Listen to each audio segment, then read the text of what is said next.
سب سے امپورٹنٹ بات اور سب سے اہم بات، ائمہ ضلال، گمراہ علماء، یہ پیٹ کے پجاری بیچارے، اللہ ہدایت دے ایسے علماء کو جنہوں نے اپنے مقام اور اپنے منصب کو، اپنے اسٹیٹس کو اونچا کرنے کے لیے یا اپنے پیٹ کی خاطر ایسی چیزوں کو لوگوں کے سامنے بیان کیا، اپنی واہواہی کے لیے یا اپنے علم کو لوگوں کے سامنے رکھنے کے لیے اور لوگوں کے سامنے یہ بتانے کے لیے کہ میں بہت بڑا عالم ہوں، ایسے نقطوں کو پیش کیا جو حقیقت میں جس کو سن کر کے لوگ فتنوں میں پڑ گئے، لوگوں کو علم نہیں، لوگوں کے پاس جہالت ہے، لوگ نہیں جانتے، تو ایسے علماء امت کے اندر پیدا ہوئے جو حقیقت میں جاہل تھے، ان لوگوں نے شیطان کا کردار ادا کیا اور بھولی بھالی عوام کو گمراہ کرتے ہوئے انہیں بدعتوں میں ڈال دیا۔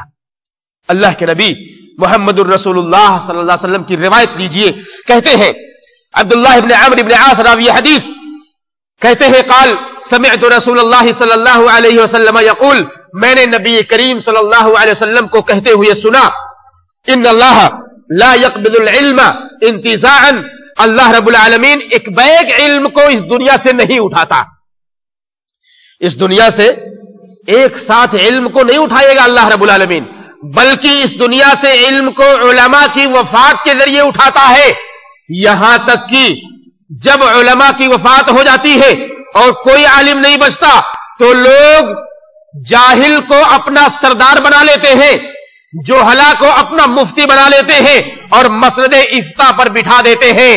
اب وہ جاہل آدمی کہاں، یہ لوگ جو بھولی بھالی عوام ہیں، ان لوگوں نے ایک جاہل کو مفتی بنایا، ان لوگوں نے اس مفتی سے سوال پوچھا، فسئلوا فسألوا، ان لوگوں نے پوچھا ایسے لوگوں سے، ایسے جوہلا سے، اور یہ جوہلا جب پوچھے گئے لوگوں سے تو لوگوں نے کہا، تو ان لوگوں نے کیا، فافتوا، ان لوگوں نے فتوا دیا، فضلوا واضلوا، یہ بیچارے خود گمراہ تھے، عوام کو بھی ان لوگوں نے گمراہ کر دیا۔ اللہ کے نبی محمد الرسول اللہ صلی اللہ علیہ وسلم کی یہ روایت یقیناً صادق ہے، یقیناً سچی ہے کہ ایسے لوگ اس امت کے اندر پیدا ہوئے، ایسے علماء اس امت کے اندر پیدا ہوئے جو لوگوں کو گمراہ کیا، جنہوں نے اور یہ خوف ظاہر کیا تھا، انما اخوف ما اخاف علی امتی الائمۃ المضلین، کہ میں سب سے زیادہ جس چیز سے خوف کھاتا ہوں اپنے امت کے لوگوں پر، ایسے علماء سے خوف کھاتا ہوں جو گمراہ کرنے والے ہیں، جو گمراہ کرنے والے ہیں، اور ایسی بڑی تعداد گمراہ کرنے والے علماء کی ہے جو بڑے جبہ و دستار کے اندر، بڑی بڑی پگڑیوں کے اندر، بڑے بڑے اماموں کے اندر مسند افتاء پر بیٹھے ہوئے فتوے دے رہے ہوں گے، مگر اللہ کی قسم ہے وہ اس قرآن کے ساتھ کھلواڑ کرتے ہیں، نبی کی حدیثوں کے ساتھ کھلواڑ کرتے ہیں، انہیں معلوم ہوتا ہے مگر کیا کریں، بیچارے مجبور ہوتے ہیں۔ اللہ رب العالمین ایسے علماء کو ہدایت دے، ہم سب کو ہدایت دے، ہمارے اندر بھی کمیاں اگر ہیں اللہ رب العالمین ہم سب کو ہدایت دے۔ تو یہ 8واں ایسا سبب ہے جس کے ذریعے سے عوام جو ہے بدعتوں میں گھر جاتی ہے اور بدعتوں میں مبتلا ہو جاتی ہے۔ اسی طرح سے ایک اور اہم سبب بدعتوں میں انسان کے گھرنے کا، ضعیف اور موضوع روایتوں پر اعتماد کرنا۔ موضوع روایتیں، ایسی بہت ساری موضوع روایتیں داخل کر دی گئی حدیثیں، کتب حدیث کے اندر، جو حقیقت میں ان کی کوئی اصل نہیں ملتی۔ ایسی روایتیں ہیں جو انتہائی درجے کی ضعیف روایتیں ہیں، جن سے دلیل پکڑنا قطعاً جائز نہیں ہے۔ ایسی دلیلوں کا سہارا لے کر کے بھی لوگ بدعتوں میں گرفتار ہو جاتے ہیں۔ اور ساتھ ہی ساتھ ایک اور اہم وجہ ہوتی ہے بدعتوں میں گرفتاری کی کہ انسان خوابوں پر اعتماد کرنے لگتا ہے، رویا، کرامات، منامات، اس پر اعتماد کرنے لگتا ہے کہ فلاں بزرگ نے یہ خواب دیکھا، وہ تو ایسا ہو رہا ہے ویسا۔ ان سب خوابوں پر اعتماد جب بندہ کرتا ہے تو یقیناً بدعتوں میں گرفتار ہو جاتا ہے۔ یہ سب وجوہات ہیں انسان کے بدعتوں میں گرفتار ہونے کے۔ اب ایک سوال صرف چھوٹا سا ہے، وہ یہ کہ بدعتوں میں انسان کے گھرنے کا اہم مقصد، وجہ کیا ہوتی ہے، سبب کیا ہوتا ہے؟ سبب حب نبی محمد الرسول اللہ صلی اللہ علیہ وسلم کی محبت بڑی پیاری چیز ہے۔ نبی کی محبت ہر دل کے اندر ہونی چاہیے، اور اگر کوئی دل نبی کی محبت سے خالی ہے تو یقیناً وہ ایمان کی ایسی کمزوری ہے جس کی تلافی کبھی انسان نہیں کر سکتا۔ نبی کی محبت اتنی ہونی چاہیے کہ انسان ساری دنیا کی محبتوں کو پیچھے چھوڑ کر نبی کی محبت کو مقدم کرے تو اس کا ایمان مکمل ہے، اس کے ورنہ اس کا ایمان مکمل نہیں ہو سکتا. محبت دو طرح کی ہوتی ہے. ایک تو انسان کی فطری محبت ہوتی ہے اور دوسری انسان کی شرعی محبت ہوتی ہے. فطری محبت جو انسان جس پر پیدا کیا گیا ہے وہ محبت ایسی ہے جو انسان کی فطرت میں داخل ہے. آئیے دیکھیے اللہ رب العالمین نے قرآن میں فرمایا زُيِّنَ لِلنَّاسِ حُبُّ الشَّهَوَاتِ مِنَ النِّسَاءِ وَالْبَنِينَ وَالْقَنَاطِيرِ الْمُقَنطَرَةِ مِنَ الذَّهَبِ وَالْفِضَّةِ وَالْخَيْلِ الْمُسَوَّمَةِ وَالْأَنْعَامِ وَالْحَرْثِ ذَلِكَ مَتَاعُ الْحَيَاةِ الدُّنْيَا وَاللَّهُ عِندَهُ حُسْنُ الْمَآبِ. اللہ رب العالمین نے اس کے اندر انسان کی فطری محبت کا تذکرہ کیا ہے. انسان کی فطرت میں داخل ہے کہ انسان عورتوں سے محبت کرتا ہے, انسان اولاد سے محبت کرتا ہے, انسان اولاد کے بعد انسان سونے چاندی کے زیورات سے محبت کرتا ہے, انسان اچھے اچھے اونٹ سے محبت کرتا ہے, انسان جانوروں سے محبت کرتا ہے, انسان کھیتی باڑی سے محبت کرتا ہے. لیکن یہ ساری چیزیں کیا ہے, کہا دنیاوی زندگی کے ساز و سامان ہے. اللہ رب العالمین کے پاس وہ چیزیں لوٹ کے آئیں گی جو یقیناً حقیقت میں اللہ رب العالمین کے بتائے ہوئے طریقے کے مطابق ہوں گے. بہرحال کہنے کی بات یہ ہے کہ یہاں پر اللہ رب العالمین نے فطری محبت کا تذکرہ کیا کہ انسان کی فطرت میں داخل ہے کہ عورتوں سے محبت کرے, اولاد سے محبت کرے. لیکن جو شرعی محبت ہے جس کا حکم ہمیں اور آپ کو دیا گیا ہے وہ محبت ایسی ہے کہ جو اس فطری محبت سے اوپر ہونی چاہیے, اس فطری محبت سے پہلے ہونی چاہیے. اور اس کا حکم اللہ رب العالمین نے دیا قل ان کنتم تحبون اللہ فاتبعونی یحببکم اللہ. نبی کو حکم دیا, اے نبی آپ کہو, لوگوں کو بتاؤ, لوگوں کو یہ حکم دو, لوگوں کو یہ تعلیم دو کہ اے لوگوں اگر تم یہ دعویٰ کرتے ہو کہ تم اللہ سے محبت کرتے ہو تو میری اتباع کرو, اللہ رب العالمین تم سے محبت کرنے لگے گا. نبی کی محبت, اللہ کی محبت پانے کے لیے کیا کرنا ہے, اللہ کے نبی کی اتباع کرنی ہے. آئیے آگے چلتے ہیں. نبی کی محبت واجب ہے, اللہ کی محبت واجب ہے, اور نبی کی محبت, اللہ کی محبت ایسی ہونی چاہیے جس کا تذکرہ میں نے کیا کہ دنیاوی محبت سے کہیں اوپر ہونی چاہیے. آئیے دیکھتے ہیں اللہ رب العالمین نے قرآن میں فرمایا قل ان كان آباؤكم وابناؤكم واخوانكم وعشيرتكم واموال اقترفتموها وتجارة تخشون كسادها ومساكن ترضونها احب اليكم من الله ورسوله وجهاد في سبيله فتربصوا حتى ياتي الله بامره والله لا يهدي القوم الفاسقين. اس کے اندر اللہ رب العالمین نے تذکرہ کیا انسان کی دنیاوی محبت کا اور اللہ رب العالمین کی شرعی محبت کا. دنیاوی محبت کیا ہے, انسان کیا چاہتا ہے, اس کے پاس ماں باپ ہو, ماں باپ سے انسان محبت کرتا ہے, انسان چاہتا ہے اس کے پاس اولاد ہو, انسان اپنے اولاد سے محبت کرتا ہے, انسان پسند کرتا ہے اس کے بھائی بہن ہو, ان سے محبت کرتا ہے, انسان رشتہ داریوں سے محبت کرتا ہے, انسان مال سے محبت کرتا ہے, انسان تجارت سے محبت کرتا ہے, انسان کبھی پسند نہیں کرے گا اس کی تجارت کے اندر گھاٹا ہو جائے, انسان اچھے اچھے گھر میں رہنا پسند کرتا ہے. ان ساری پسند کا تذکرہ کرنے کے بعد اللہ رب العالمین نے کہا لوگوں اگر یہ ساری محبتیں جو دنیاوی محبتیں ہیں تمہاری یہ محبتیں اللہ اور اس کے رسول کی محبت پر مقدم ہوں گی تو یاد رکھو اللہ رب العالمین کی طرف سے آنے والے کسی حکم کا انتظار کرو, اللہ رب العالمین کی طرف سے آنے والے کسی عذاب کا انتظار کرو. اور یقینی بات ہے یہ کہ جب انسان اللہ اور اس کے رسول کی محبت کو مقدم نہیں کرے گا, اپنی دنیاوی محبتوں کو مقدم کر دے گا, اپنی رشتہ داریوں کی محبت کو پہلے لائے گا, اپنے نفس کی محبت کو پہلے لائے گا, اپنی بیوی کی محبت کو پہلے لائے گا, اپنے مال کی محبت کو پہلے لائے گا, اپنی دنیاوی زندگی کی کسی بھی محبت کو پہلے لائے گا, اللہ اور اس کے رسول کی محبت کو پیچھے چھوڑ دے گا, تو اللہ رب العالمین کا عذاب ایسے آدمی کے اوپر آنے کا ڈر ہے. ایسے آدمی کے لیے اللہ رب العالمین کا عذاب آنے کا ڈر ہے. آئیے دیکھتے ہیں اللہ کے نبی محمد الرسول اللہ صلی اللہ علیہ وسلم کی روایت کیا کہتی ہے. کہتے ہیں امام بخاری نے اپنی صحیح کے اندر نقل کیا, حضرت ابو ہریرہ راوی حدیث کہتے ہیں کہ اللہ کے نبی محمد الرسول اللہ صلی اللہ علیہ وسلم نے بیان کیا فوالذی نفسی بیدہ لا یؤمن احدکم حتی اکون احب الیہ من والدہ وولدہ والناس اجمعین. اللہ کی قسم ہے اس ذات کی جس کے ہاتھ میں میری جان ہے, تم میں سے کوئی آدمی اس وقت تک مکمل ایمان والا ہو ہی نہیں سکتا جب تک کہ میں اس کی نظر میں, اس کے نزدیک, اس کے ماں باپ سے, اس کی اولاد سے بھی زیادہ محبوب نہ ہو جاؤ.